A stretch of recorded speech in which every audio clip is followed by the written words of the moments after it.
Bonjour et bienvenue au 13e épisode de Leitmotiv. Aujourd'hui, on parle de l'acceptation de soi dans les œuvres 8th Grade de Bo Burnham et Modern Trash de Abby the Nomad.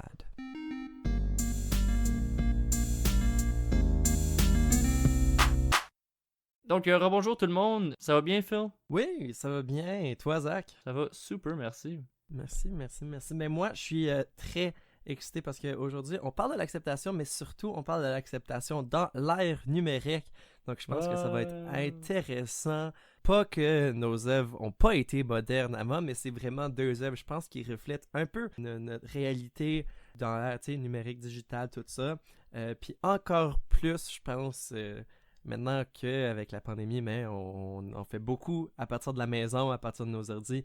Donc, alors, je pense que ça va être très intéressant de parler de l'acceptation avec cet angle-là et aussi juste en général le 21e siècle, toutes les pressions qui viennent avec ça.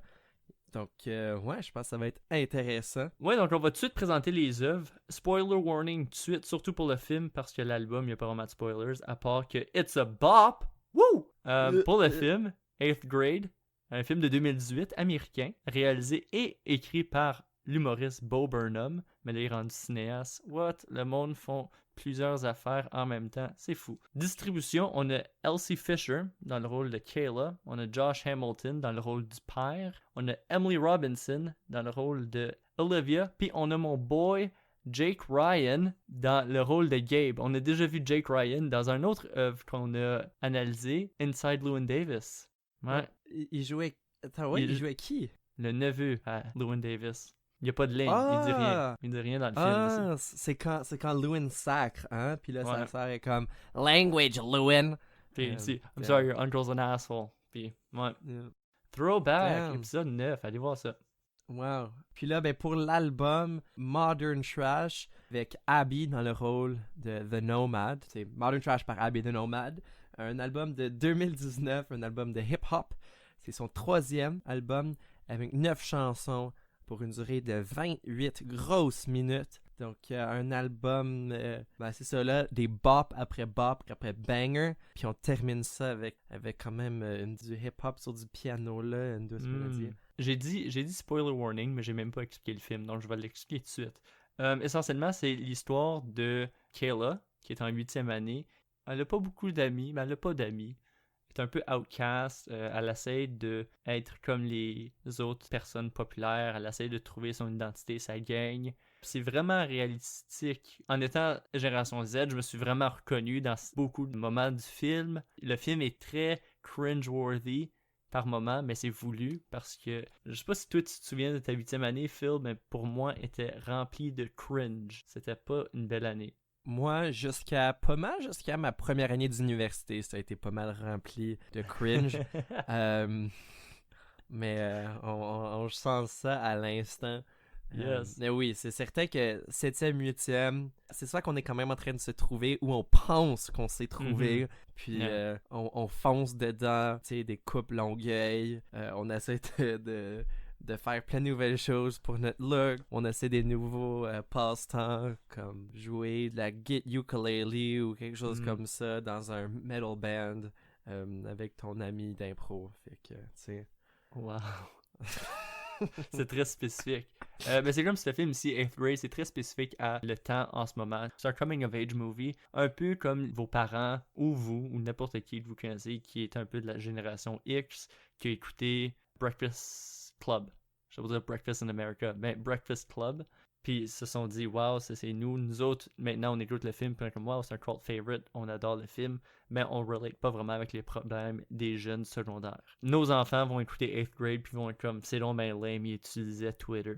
Mais pour nous autres, on est comme, wow, Instagram puis Twitter, c'est notre vie. Donc, Ouais. essentiellement, c'est ça le film. Puis, ben avec ça, la pression sociale, puis on peut je pense, sauter dans notre premier thème, qui est la pression sociale. Ouais, c'est la pression sociale, oui, mais juste étant donné c'est le setting du film, puis où ce que notre personnage principal évolue. Donc, c'est la 7e puis la 8e année, là. C'est en plein début de l'école secondaire, de cette étape-là de notre vie. Puis c'est une étape qui est rempli de pression parce que tout le monde essaie de se figurer. Puis je pense que dans le film, je pense que la majorité des autres personnages, même s'ils sont pour la plupart très secondaires, on passe pas beaucoup de temps avec qui que ce soit autre que Kayla. Je pense que la majorité des autres personnages se posent probablement des questions semblables que Kayla se demande. Puis justement, Kayla répond un peu. Elle essaie de répondre un peu aux questions qu'elle se pose avec ses vidéos, donc sa chaîne YouTube, avec ses monologues. Puis d'habitude, les monologues donnent un peu une idée de ce qu'elle ressent au moment, parce qu'on voit toujours le monologue après qu'il y a quelque chose de grand qui se passe dans sa vie, puis on a une idée de où est-ce qu'elle se situe émotionnellement, puis comment qu'elle est en train de réagir à cette pression sociale-là. Parce que, veux pas, comme on a dit, c'est l'ère numérique, donc il y a une pression de... mais pas une pression de faire du contenu en ligne, mais tantôt on va parler encore des médias sociaux, mais je pense que c'est important quand même, c'est une pression sociale de mettre des photos, de bien paraître, puis c'est ça, elle a fait des vlogs, puis elle donne des leçons, puis elle va écouter des vidéos aussi de des YouTubers comme genre des make-up tutorials, elle va avoir plein de post-its autour d'un miroir qui va dire des affaires comme « Be sexy, get a new shade of green eyeshadow, go get 'em, smile more, talk more ».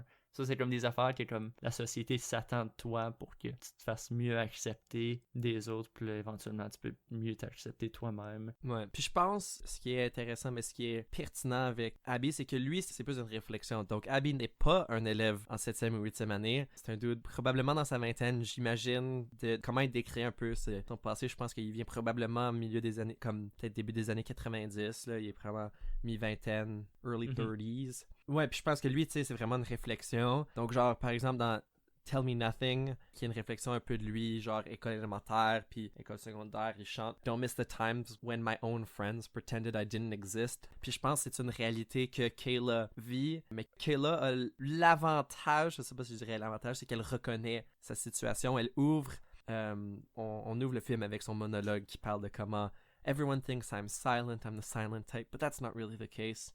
I'm very talkative. You just need to start talking to me. Puis déjà là, on a une idée un peu de comment les autres autour d'elle font pas le premier pas pour être amis. Puis c'est toujours une pression pour elle d'essayer d'un peu s'interjecter dans les amitiés d'autres personnes, juste pour avoir un peu de compagnie, mettons.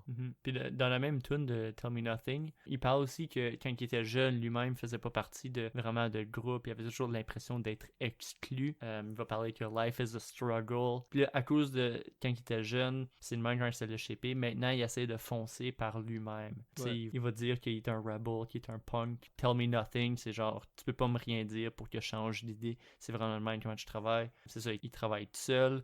Il va dire So I gotta drive like nobody taking my cut, but I don't really do no fucking work for free, so don't count on me.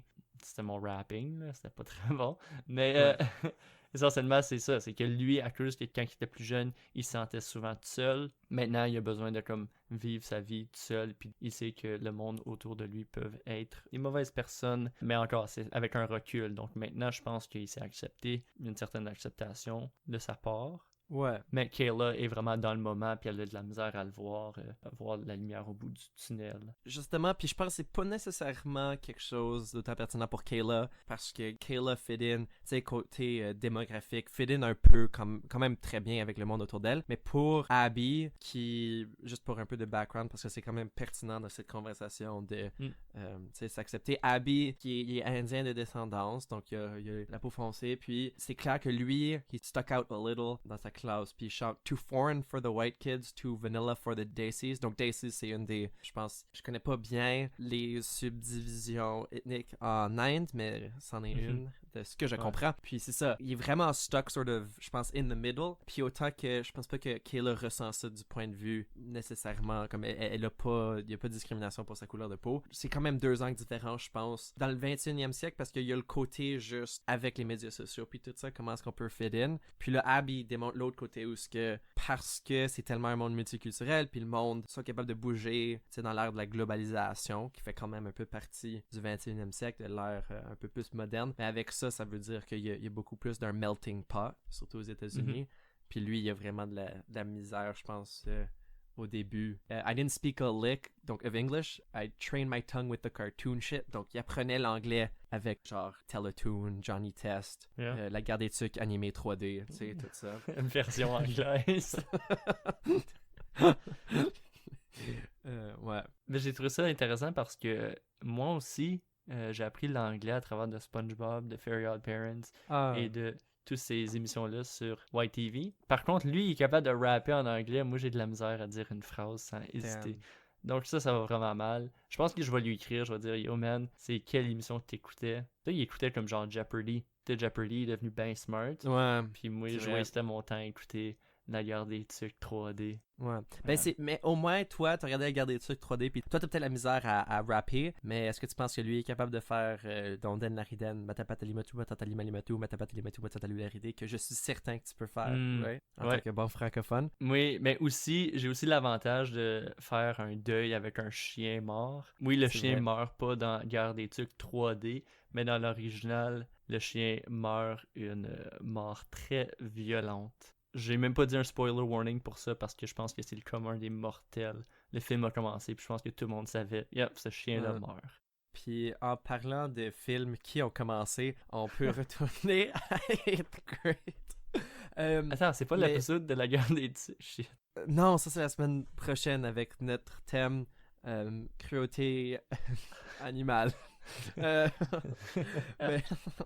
Mais ouais, pour retourner à pression sociale, donc je pense que la scène probablement qui démontre le plus comme toutes les pressions en même temps sociales, c'est The Pool Party Scene. Donc c'est quand même une grande scène. Il y a tellement à dire à propos de cette scène. C'est tellement bien fait. Puis je pense que mon moment préféré, puis le moment que je pense décrit le mieux la réalité d'être jeune en 8e année, c'est le kid qui mange des Doritos dans la piscine, ses mains toutes croûtées, en train de manger direct dans le sac, puis je peux goûter genre la poudre de Doritos avec le chlore de la piscine. Oui, ce montage-là, comme le début du film, j'étais comme, ah, ok, tu sais, moi je faisais pas des vlogs, je sais pas, je relate pas trop. Puis là, cette scène-là a commencé, grosse musique, il y a une fille avec des braces, le kid qui mange des Doritos, puis j'étais comme, oh my god, it's coming back. Tous mes souvenirs reviennent. Moi, c'est le kid qui flippe ses paupières. Oh my god. Est-ce que toi, t'es capable de faire ça? Non, je suis pas capable, mais je pense que dans chaque classe, il y avait un kid qui était capable, qui grossait out tout le monde. Puis moi, je me souviens c'est qui ce kid-là. Puis je pense qu'il le fait encore à ce jour. Damn. Ouais. Anyways, oui, dans cette scène-là. Donc, pression sociale, elle arrive au party, un pool party qu'elle veut pas aller. C'est une scène très awkward où est-ce qu'elle marche après l'école, il y a un auto qui arrive, puis c'est la mère de comme la popular girl, Kennedy, qui dit « Hey, c'est ton père qui a aidé avec le food drive. Merci à ton père. En passant, on a un pool party demain, t'es invité. » Puis Kayla est comme, ben non, ça me tente pas d'y aller parce que Kennedy veut pas que j'y aille, c'est certain. Finalement, elle est comme, non, tu vas venir. Et pressured à y aller. Puis elle arrive là, puis elle est comme, peut-être je vais me faire des amis. Elle arrive là, personne lui parle. C'est vraiment awkward. Ils prennent une photo de comme juste les filles ensemble. Puis tu vois qu'elle comme, elle fit pas. Elle donne un cadeau, c'est comme un jeu de cartes. Qui a l'air pas mal le fun. Qui a l'air comme un bon cadeau. Puis Kennedy est comme, ah, ok. C'est vraiment comme genre la popular girl qui va éventuellement être dans Mean Girls. Ben en fait, 8th grade, c'est un prequel pour Mean Girls. Ouais. C'est ça. Ouais, puis je pense cette idée-là, parce que Kayla, dans probablement, je pense, tous les 2 premiers tiers du film, puis pour Party, c'est un peu comme le meilleur exemple de ça, on a toujours l'impression qu'elle est en train d'agir pour le monde autour d'elle. Ouais. Tu sais, c'est toujours au but d'impressionner qui que ce soit, ou comme il y a le gars Aiden qui a des yeux trop bleus, beaucoup trop bleus. Ouais, donc on a toujours l'impression qu'elle est en train d'impressionner quelqu'un d'autre. Puis je pense, pour Party, c'est la première scène où elle réalise, puis on réalise que le monde s'en fout un peu. Puis je pense que d'habitude, c'était mon expérience, qu'on va d'aller de genre, ah, c'est important ce que le monde pense à moi, jusqu'à, ah, je m'en fous ce que le monde pense à moi. C'est moins parce que, ah, je suis plus mature, puis c'est plus parce qu'on réalise que le monde passe très rarement à nous. Puis je pense qu'il y a un moment à la fin de la fête où elle appelle son père, puis elle est toute comme, oh mon Dieu, il me déteste. Ouais. Ben, elle dit pas ça, là, mais tu le vois où elle est comme, ah, il pense toutes des affaires whack à propos de moi. Puis là, Aiden rentre, puis il est juste comme, we're in the other room.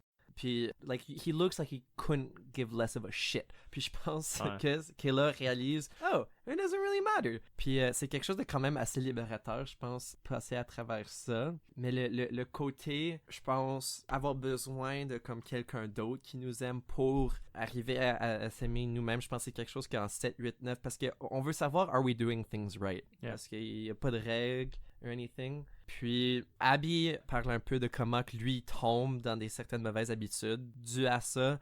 dans Me No Evil. Donc c'est quand même un peu plus adulte. Il chante de comment il tombe dans l'alcool puis des affaires comme ça. Puis ça vient littéralement juste parce qu'il est pas bien entouré. Donc le refrain qui est quand même nail on the head, right?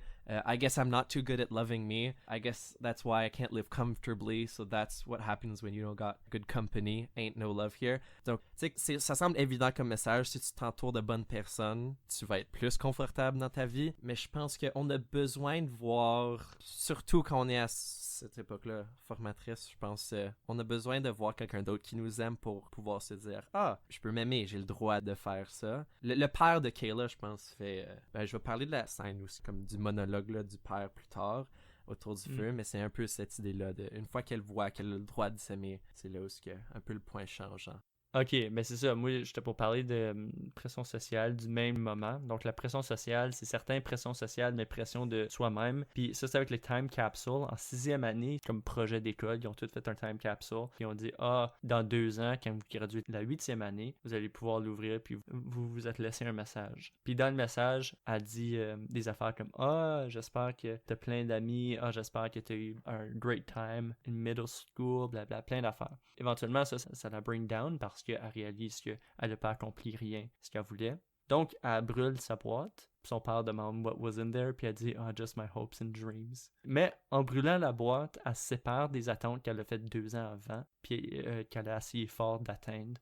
Donc, elle détruit un peu la fake Kayla. Elle décide de faire un nouveau time capsule pour le secondaire, puis elle exclut toutes les pressions puis les attentes. Donc, elle va dire comme, do you have a boyfriend?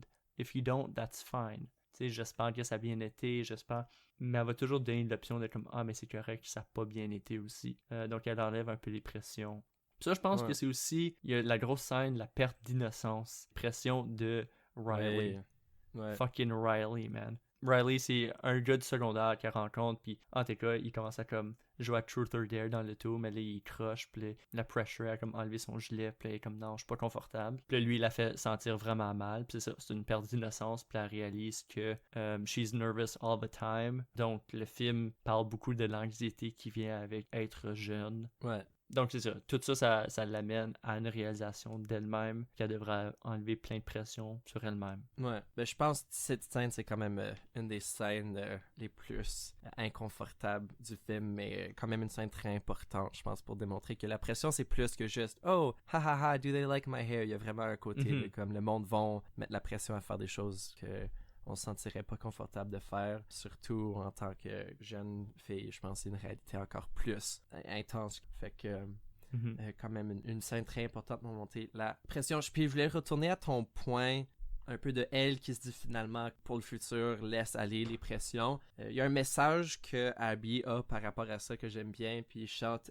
If anybody asks me one more time to smile a little, I'd say you're standing in my way. Donc quand même assez tongue-in-cheek, mais je pense que cette idée-là de comme finalement la pression sociale, tu sais, que ce soit pour Kayla, il y a plein de pression, mais il y a la pression d'être belle, puis la pression, tu sais, elle, on voit au début quand elle est en train de comme se maquiller, puis là elle retourne au lit, puis là elle prend la photo, puis elle est comme just woke up like this. Je vois moins ça comme une affaire de comme Kayla is so vain. Je vois plus juste ça comme il y a une pression de devoir de montrer ça, mais en tout cas ouais, je pense cette citation là de comme you're standing in my way, c'est que finalement les attentes font juste ça plus difficile de se rendre à actually atteindre ces attentes là, parce qu'on se concentre pas à s'améliorer, à être heureux, on se concentre sur répondre à comme des demandes d'autres personnes. En fait, ce que une autre dans Trashman, où ce qui chante, I guess du point de vue d'être un vidangeur, je sais pas, certain, je pense que c'est comme une métaphore, mais bon, je vais le prendre littéralement parce qu'il chante even as a trash man, people need to know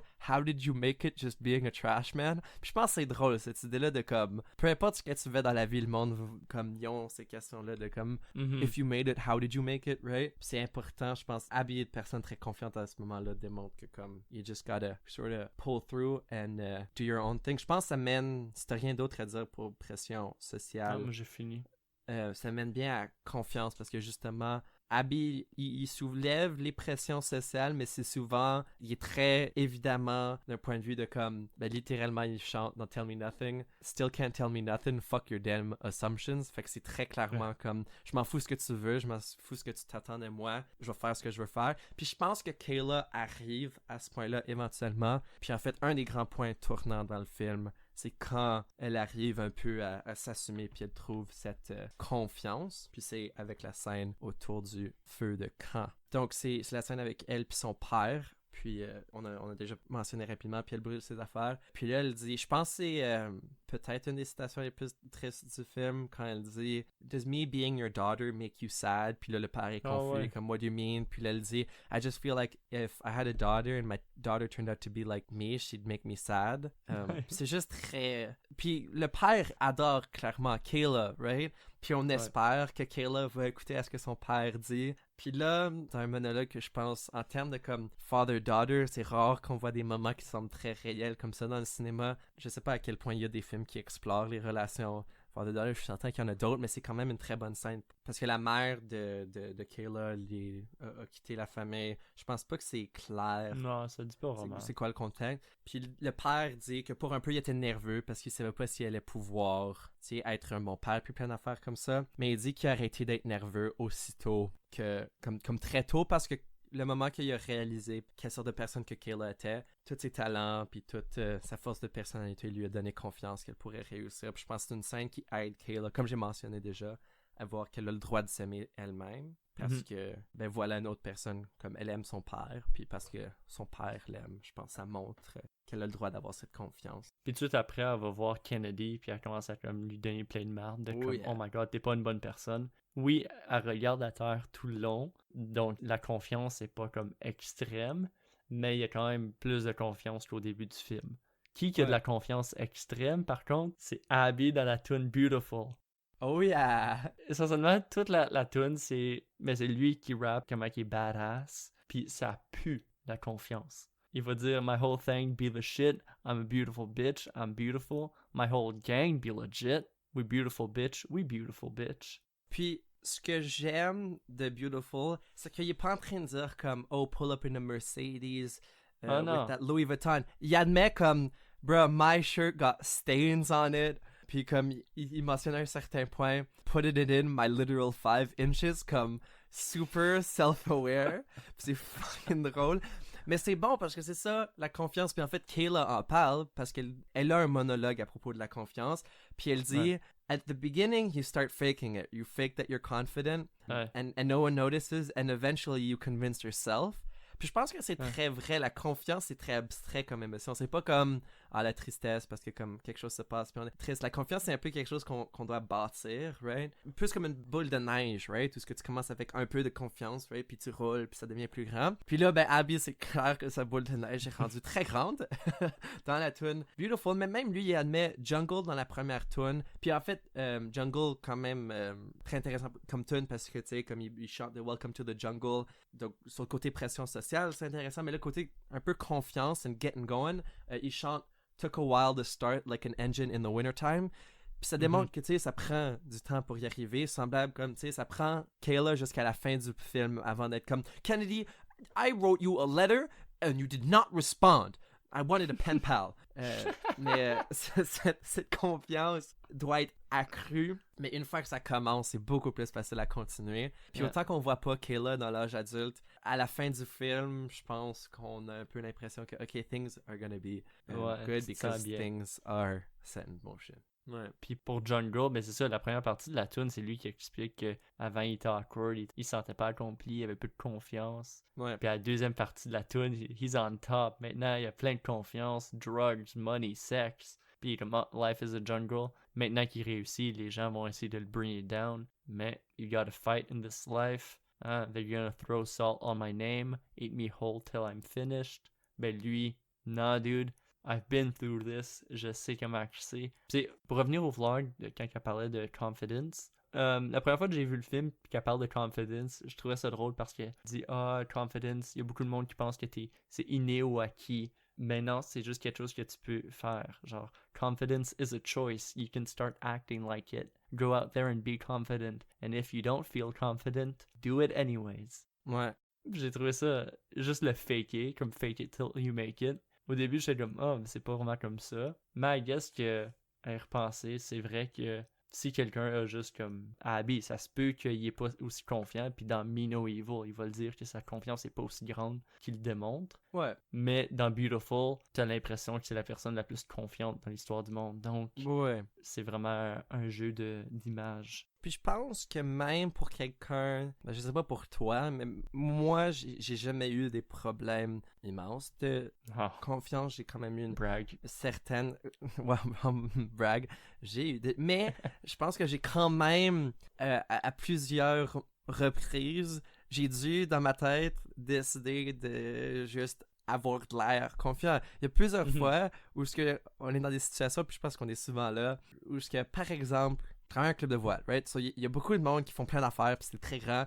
Puis moi, j'ai certaines affaires que je connais très bien, mais il y a d'autres affaires que je connais aucunement. Puis parfois, il y a quelqu'un qui vient, puis il me demande à aider avec quelque chose que je connais aucunement, mais parce que ils sont tellement certains que c'est moi qui va les aider, je vais juste être comme, yeah man, go for it. Puis si t'as la confiance, c'est quand même fou à quel point si t'es confiant dans ce que tu fais, le monde, parfois, ils vont juste pas questionner parce que c'est pas comme eux, ils ont une meilleure idée. Genre, tu peux juste faire semblant que tu run des shit, puis le monde va t'écouter. Puis sur le point, t'as mentionné Jungle comme le début, c'est moins confiance. C'est ça, comme littéralement dans le pre-chorus, puis la première fois que ça vient, c'est Might not make it to the top, people telling me to stop, everything could go wrong. Puis là, la dernière fois que le pre-chorus revient, c'est Never thought I'd be on top, no one telling me to stop, what the hell could go wrong. Fait que...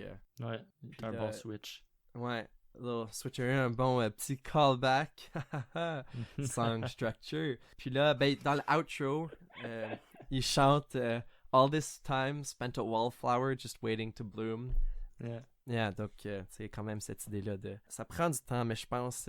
fake it till you make it. And even if you made it, like, combien de personnes dans le monde savent ce qu'ils font? Je sais pas, parce que je sais pas, je suis pas dans la tête des autres. Mais probablement, il y a probablement une grande proportion du monde that are still faking it, and that's okay, because we're all in this together. Oh, wow, cute. Je pense, parce que la confiance est quand même très abstrait, je pense que tout le monde doit un peu arriver à leur point de confiance de leur propre façon, parce que, genre, si moi j'arrivais puis j'étais comme, sois confiant, hey, hey, hey, buddy, confiance, hein? Je pense pas que ça aiderait. Mais non, puis... là, t'as de la pression là-dedans. Là, la personne est... Boum, pression sociale. Mais c'est ça, là, la personne veut pas être confiant ou veut essayer d'être confiant, mais c'est pas comment. C'est quelque chose que t'as besoin de réaliser par toi-même. Ouais, ben, ça va dans les deux sens, la confiance, right? Comme, si tu commences à rouler ta balle de neige puis ça devient de plus en plus grand, ben ta confiance, t'en as plus. Mais ça peut aller dans l'autre sens, parce que le moment que t'as comme un speed bump, ben là, tu commences à tout te questionner, puis it unravels, right? Genre, la première fois qu'on l'a mentionné, là, que Kayla a son affaire où est-ce qu'elle roast Kennedy, c'est maladroit, mais c'est quand même un step forward par rapport à où ce qu'elle était. Puis on peut bien imaginer que Kayla va se trouver dans d'autres situations où il y a un misstep, elle perd la confiance, elle commence à douter de soi, puis elle est comme imposter syndrome, tu sais, c'est quelque chose d'assez commun. Puis tu sais, t'arrives dans une situation, puis t'es comme maybe I'm not cut out for it. Mais là, son père va lui parler encore une fois, ou peut-être que ça va être Gabe, parce que Gabe et Kayla vont quand même être des bons amis. Puis Gabe va être comme God, the Szechuan sauce, Morty. Puis ils vont être comme yeah, I watch Rick and Morty. En tout cas, c'est pas pas plus pertinent que ça. Mais bon, c'est ça, la confiance peut aller back and forth. Mais c'est de t'entourer avec du monde qui te font confiance. Ben c'est ça, ou ce que I guess I'm not too good at loving me. I guess that's why I can't live comfortably. What? I guess that's what happens when you don't got good company. Mais oh shit, ok. Yeah. C'est ça, s'entourer de personnes qui s'aiment. Je pense que ça couvre quand même bien la confiance. On peut aller dans le troisième sujet. Médias sociaux, parce que, oui, c'est certain, on a parlé de confiance et pression sociale qui vont un petit peu plus avec acceptation de soi, mais on a rajouté l'ère numérique là-dedans et qu'est-ce qui nous définit en tant que génération, c'est beaucoup les médias sociaux. Ah, les Facebook, puis les vidéos, puis les Twitter, puis les Instagram, ça, là. Ouais. Oh, au diable, tout ça. C'est ça, c'est quelque chose qui est très présent avec tout le monde. Moi, je vais être bien honnête, c'est difficile de croire les gens qui disent que les médias sociaux sont pas importants pour eux. Ou le monde qui vont dire comme « Ah, je suis rarement sur l'Internet. » Surtout en ce moment, en quarantaine, t'as pas le choix. Parce que même s'il y a plusieurs côtés néfastes à l'Internet et aux médias sociaux, il y a aussi beaucoup de côtés positifs de l'Internet et des médias sociaux. Ouais. C'est juste que il faut pas que ça devienne une dépendance puis que tu crois seulement dans les likes. Un peu comme Kayla. Kayla a fait des vidéos puis elle pogne pas beaucoup de views. Ça, c'est plate. Elle pogne comme 1 view, 2 views. mais elle continue à en faire, donc ça c'est le fun. Elle fait des vlogs sur comme genre being yourself, donc elle va dire don't care what other people think about you, putting yourself out there. My dad made me invite this weird girl to my party. Turns out she was really cool and funny. Tu sais, ça parle majoritairement juste d'elle-même, les vlogs, puis c'est des leçons qui sont destinées pour elle-même, mais elle va dire que c'est pour les autres. Puis Gabe, en fin de compte, qui est un peu dans la même situation que Kayla, il adore les vlogs. Donc, c'est certain, le public est un petit peu plus petit, mais il y a du public pour ça, puis elle continue à le faire, puis en même temps, elle l'arrête, je pense qu'elle va continuer, je sais pas. Ouais. Ça finit que elle et Gabe sont des bons amis. C'est cool. Ouais. Cool. Puis, dans le cas de Abby, tu sais, semblable où ce que personne l'écoute, il n'y a pas de page Wikipédia, so clairement, ça veut dire que. Non, mais pour Abby aussi, il y a quand même un côté two-sided par rapport aux médias sociaux, comme tu as mentionné, où ce que. Ouais, c'est pas incroyable si on est en train d'essayer de genre atteindre une certaine barre invisible passée par les médias sociaux, mais on peut utiliser la technologie et puis ces médias-là pour s'exprimer et puis pour trouver une voie. Fait que, je sais que moi, je suis peut-être un peu plus réservé. Je sais que pendant cet été ici, j'utilise aucune technologie. Je suis en train d'enregistrer le podcast dans un pigeon voyageur, mais... Comment que ça marche? Explique-moi ça, Phil. J'ai trouvé un pigeon voyageur avec une très bonne mémoire, fait que j'ai dit tout ce que j'ai à dire. J'ai écrit ça dans la gueule, puis il t'apporte ça, puis tu transmets ça dans Ableton. T'aurais dit un perroquet voyageur. Ouais, mais j'y ai juste pensé une fois que j'avais commencé. Puis j'avais déjà dépensé 40$ sur un nouveau pigeon, puis je voulais pas dépenser genre 350$ sur un perroquet, puis là comme 350$ sur un comme perroquet interface, parce que qui ferait ça genre après 11 épisodes. Fait que ouais, j'ai décidé de juste settle avec le pigeon voyageur. Mais en tout cas, c'est pas important, parce que ce que je voulais dire, ce que je voulais arriver avec Abby, c'est que, mais lui, en tant qu'artiste, autant que Kayla, les deux sont des artistes, ben il a passé beaucoup de temps, il chante. Dans Silicon Valley, qui est probablement la tune la plus clairement à propos de la technologie, que ce soit le côté médias sociaux, mais aussi juste comment on peut utiliser la technologie. Donc, il chante comment, tu sais, he grew up with the dial-up, puis tout ça. Yeah. Et ben lui, il passait, je vais juste dire ce que lui a dit, hours behind a screen that probably gave me a little cancer. At least I had purpose, though. Pushed my mind much further. Donc, il utilisait cette technologie-là pour apprendre. Mais qu'est-ce qu'il apprenait? Ben, il apprenait à utiliser Logic, Pro Tools, puis tout ça, parce qu'il était en train d'apprendre comment produce de la musique, right? Donc, s'il est où ce qu'il est aujourd'hui, c'est parce qu'il a été capable d'utiliser les réseaux sociaux. Mais cela étant dit, il est pas complètement enraciné dans tout. Il est pas convaincu que toutes les médias sociaux sont bonnes. Donc, dans Tell Me Nothing, il chante « All I need is my laptop, freedom, and a feminine touch ». J'ai pas besoin des réseaux sociaux, I just need my tools to create. Ouais, il y a vraiment cette idée-là de un peu la dualité de utiliser la technologie qu'on a puis les outils qu'on a pour s'exprimer, mais pas devenir, tu sais, ça doit être nous qui contrôlons ce qu'on crée, puis pas genre nos créations, réseaux sociaux qui commencent à nous contrôler, dans le sens que, avec la pression, encore une fois, qu'on a mentionné plus tôt. Ouais, parce qu'il dit encore le côté positif, c'est I could be anything, reinvent, start from scratch, oh, I could be anyone. Tout ça, toutes les possibilités qu'il y a avec l'Internet. Mais là, en fin de compte, il se dit le contraire, puis il dit yeah, but that's not real to me. Moi, je suis quelqu'un de pratique, et je pense encore pour revenir à. Je pense pas qu'il y a beaucoup de monde qui aime ça dire comme l'Internet, c'est ma vie. Sauf pour comme le monde qui font beaucoup d'argent sur l'Internet. Par contre, est-ce que l'Internet c'est sa vie? C'est Kayla. Wow. Juste avant de se coucher, we hitting up BuzzFeed quiz, Tumblr, YouTube, Twitter, Snapchat, Instagram. Pas Facebook. Les jeunes sont pas sur Facebook. Ouais. Ça, je sonne comme un boomer. Mais, is it a generational thing? Puis là, ben, justement, il y a une scène où les amis de Kayla au secondaire sont comme yo, but she's 3 years younger, that's a different generation, because they don't use Facebook, it's different. Puis là, ouais, mais c'est ça, comme il y a tellement de plateformes. Je pense qu'ils sont intelligents, ceux qui n'utilisent pas Facebook. Je pense qu'ils sont plus intelligents que nous autres parce que Facebook nous vole tout. Donc, eux autres sont comme, tu vas pas nous avoir, on va juste tout mettre sur l'Internet. La bonne chose que tout le monde utilise TikTok, qui est c'est connu, beaucoup plus sécuritaire. Puis il n'y a aucune controverse mondiale en ce moment. C'est le fun parce que le podcast est sponsorisé par TikTok. Wouh, TikTok. Wouh. Ce n'est pas vrai.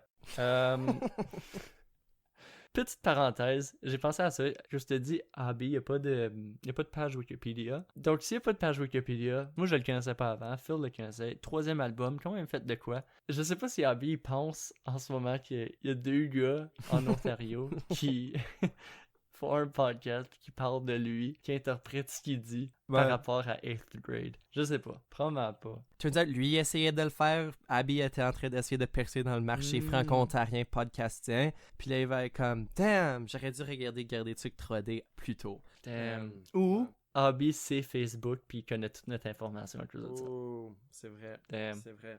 Mais je pense, pour retourner aux réseaux sociaux, puis on a joké à propos de TikTok, mais je pense que c'est encore plus pertinent parce que autant que je suis pas super fan de TikTok, je pense que c'est probablement les réseaux sociaux qui est l'outil, la plateforme, qui a le plus streamliné comment que la compagnie, la plateforme peut prendre avantage de notre attention, right? Parce que c'est des vidéos qui sont courtes, rapides, automatiquement ça passe à la prochaine vidéo une fois que tu as terminé, donc tu peux en regarder comme 1000 par jour, puis c'est vraiment quelque chose de très rapide, bite-sized, donc c'est parfait comme plateforme. Mais encore une fois, est-ce que c'est nécessairement quelque chose de plus profond que ça? Puis je pense que la difficulté, c'est, j'ai un peu perdu ma train of thought, mais où est-ce que j'en allais aller? C'est que parce qu'on sait qu'il y a tellement de monde sur ces plateformes-là qui sont en train de regarder puis en train de tout checker, on a une tendance, on veut que le monde soit en train de regarder nous, right? On veut que ce soit moi le prochain grand TikToker. Dans Welcome to the Jungle... Non. Quoi? Dans Jungle. Dans Jungle, désolé. Dans Jungle, Abby... j'étais comme, tu sais pas ce que je savais dire, comment tu vas me corriger? Mais oui, c'est dans Jungle. Welcome to the Jungle, the Guns N' Roses. Il dit, shanananananana, knees. I wanna hear you scream. Donc, ça c'est la fin du podcast. Merci Zach pour cette bonne contribution. C'est ça. Le monde à la maison était confus jusqu'à temps que tu m'as corrigé. Mais oui, donc dans Jungle, il chante Till a wall full of faces. Donc dans ma tête, The Wall Full of Faces, ben tu sais, il y a le Facebook wall puis tout ça. Donc The Wall Full of Faces, c'est les médias sociaux. Il chante, like basically, he's gonna work till a wall full of faces, all calling me God. Welcome to the jungle. It's what happens when you ain't been shit. Donc c'est quand même très haut, mais essentiellement, il veut que toutes les pages, il veut que tous les posts Instagram, tous les TikToks avec Saturn in the background, puis il veut que ce soit ça, que everything is about him, c'est tout son univers. Mais là, dans la prochaine tune, puis ce que je trouve intéressant, il chante souvent de God, mais je pense que il y a ce côté-là parce qu'il a déjà établi dans la première tune que il veut, quand t'es dessus les médias sociaux, tu veux un peu être the proverbial God. C'est un peu comme ça que il présente cette idée-là. Je pense que plus tard dans l'album, quand il utilise l'idée de God, c'est souvent, ça peut être vu comme par rapport aux médias sociaux. Donc, une autre des tunes, il chante « Cause God ain't gonna fix it, he would have done it by now. All our bad decisions, we'd probably run his ass out. » Puis je pense que oui, donc s'il y a un dieu, we'd be disappointed, mais aussi, in theory, we should be in control. Puis là, ça va, tu sais, il commence à juste critiquer la société au complet en général. Mais il y a ce côté-là où je pense qu'il reconnaît une hypocrisie dans les médias sociaux, où tu sais, on veut notre attention, mais on n'est pas prêt à donner la même attention que, tu sais, on s'attend à ce que tout le monde parle de nous, mais on n'est pas prêt à parler des autres de la même façon qu'on s'attend à ce qu'ils parlent de nous. Puis je pense que pour Kayla, cette distinction, c'est plus l'idée de pour qui est-ce qu'elle fait les vidéos. Est-ce que c'est pour que le monde parle d'elle ou est-ce que c'est pour elle? Puis je pense que c'est toujours assez clair que c'est pour elle, mais elle fait une vidéo où ce qu'elle dit « This is the end of my vlog. You know, I don't have anything else to say, that kind of things. I have to learn. » Puis it seems like this is the end. Mais là, un peu plus tard, elle en fait une autre. Puis c'est littéralement pour elle-même. C'est un time capsule, puis c'est là où elle réalise pour qui qu'elle est en train de créer le contenu. Puis une fois que tu réalises pour qui que tu crées, puis que tu es plus conscient, c'est pas de la création juste pour to get ears and eyes on you. En tant qu'artiste, parce que dans les deux cas, Kayla puis Abby, c'est 2 personnes créatives. On est capable de dire, comme on a déjà mentionné dans Silicon Valley, Abby qui dit « You know what? Fuck that. I'll be my lame-ass self. » Puis peut-être que c'est lame, mais c'est nous-mêmes, puis c'est vrai. Bien dit. Juste pour rajouter à la tune House of Clocks, moi, ce que tu parlais de toute sa façon de penser, puis tout ça, là, par rapport à prier et We don't have time to waste. Ouais. Je veux dire, il y a aussi le côté carefree attitude. Genre, il stresse pas avec les choses, il stresse pas avec les médias sociaux, il care pas vraiment trop à propos des likes. C'est certain que les exemples qu'il donne, c'est un peu différent. Là. Bad luck for us, we could never meet an alien, plastic inside the ocean, absent when it comes to voting, I don't have no devotion. Pas vraiment d'accord avec ces exemples.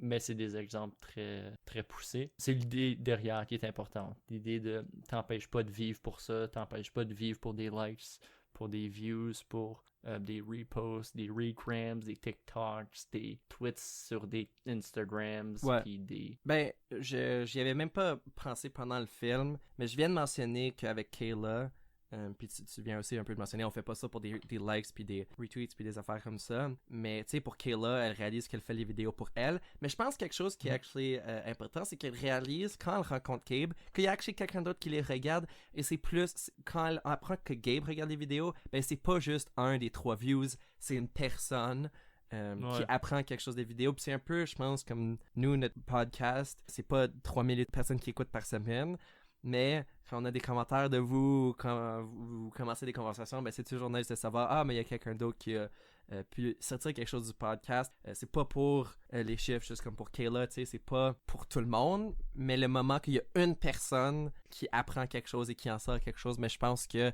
ça, c'est assez en tant que créateur qui essaie d'être honnête, de dire, ouais, ça vaut la peine, parce qu'il y a quelqu'un d'autre dans l'univers qui est capable de sortir. À ce point-là, on s'accepte nous-mêmes. C'est ça, on revient au côté de, tu sais, confiance, puis de... On s'éloigne des pressions sociales, puis c'est juste où est-ce que nous on se situe, puis la pression qu'on se met sur nous-mêmes, mais c'est plus réalistique parce que sort of a self-imposed thing. Puis là, mais Abby, une autre comme citation sur ce point-là. I don't want trouble to write another song and I pray that you love me. I love you. Tu sais, donc un peu cette idée-là de je veux pas me taper le trouble d'avoir cette personne de plus, mais je vous aime si vous m'écoutez, puis je vais pas essayer de vous convaincre de m'aimer plus que ça. Mais voici ce que j'ai à dire. Ouais.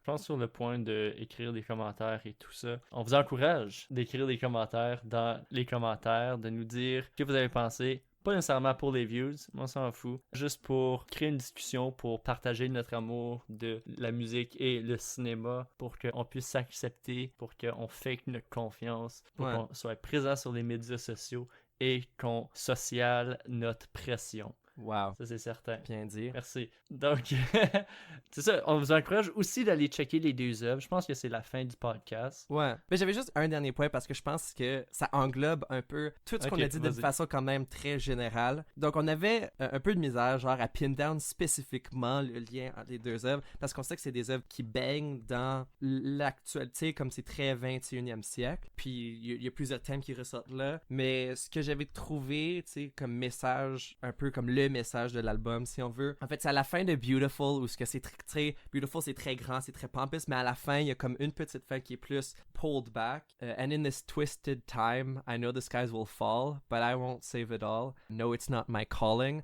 Donc, tu sais, c'est quand même broad comme message côté comme société, mais je pense que même, tu sais, juste côté, ok, à quel point est-ce que moi va être sur les médias sociaux pour tout le monde? À quel point est-ce que c'est moi qui va répondre aux demandes de contenu de tout le monde? Puis à quel point est-ce que je vais plaire à tout le monde? Tu sais, the old saying, you can either please some of the people all of the time or all of the people some of the time. Puis là, même Abby qui dit un peu, you know what, do what you want to do, for in this wicked time, one day our souls will pass. Un peu, well, we're all gonna die, we all know that. Mais je pense que c'est cette idée-là de, il va faire ce qu'il veut faire, comme Kayla va faire ce qu'elle veut faire pour elle-même.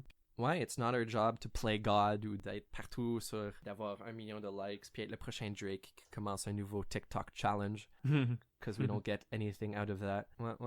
Okay. Ça, c'est tout ce que j'ai à dire. Un bon dernier point. Ça avait eu de la peine. Désolé, je voulais pas t'interrompre, mais c'est ça. C'est correct. Maintenant, correct, c'est... je vais compte. Ouais. Maintenant, c'est tout ce que j'avais à dire, pas mal. Ok. donc, on vous encourage d'aller checker les œuvres. On a parlé d'acceptation de soi Boom. dans les œuvres 8th Grade par Bo Burnham. Et Modern Trash de Abby the Nomad. Donc, merci beaucoup d'être là. Merci, Phil. Merci, Zach. Et on se dit à la semaine prochaine. Ciao. Gucci! J'ai fait l'affaire de doigt qu'elle fait. Bye.